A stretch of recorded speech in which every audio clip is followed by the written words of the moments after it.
When you're shooting profile pics or headshots, the lens that you choose, or more specifically the focal length that you choose, is going to have a huge impact on the look and feel of your image. The focal length used in a headshot will also influence the physical appearance of the person being photographed. A wider focal length or anything less than 35 millimeters will distort the features and makes the face appear narrower. With a focal length of 50, that's got the least distortion and will give the most authentic representation of a person. As the focal length becomes longer, you can see that the face becomes fuller because longer lenses compress the facial features. Knowing how a wider or a longer focal length will impact the physical appearance of a person can be a useful way to decide the most flattering focal length to choose. As you can see in this example, the model naturally has a very narrow face and the focal length of 200 millimeters gives him the most flattering portrait. A person with a fuller face may prefer being photographed at a slightly wider focal length because this will give the face a narrower appearance.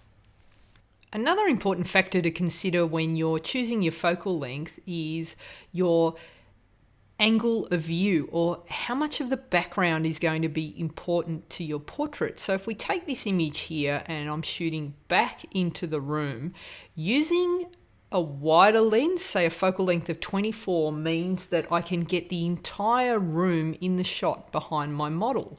As I get narrower to 35, you can see that the field of view, or how much of the background is visible, becomes narrower and narrower. As you get to 70 mil, it's a slight smaller section of the room is seen through the viewfinder.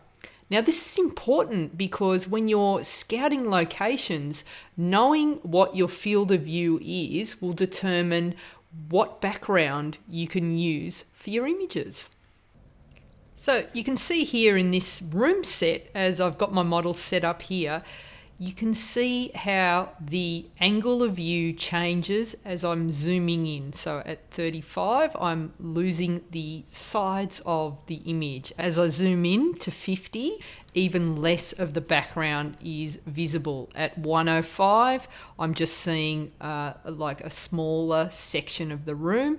And when I zoom in to 200, you can see that I'm only shooting in a small section of the room. So one of the other advantages of using a longer lens means that you can actually shoot in tighter spaces, and because of the narrower field of view, I'm often using the 200 millimeter lens and shooting through doorways or using busy locations that to the untrained eye might look like an unsuitable location. But if you're just using a small section of the room, you actually multiply all your background choices.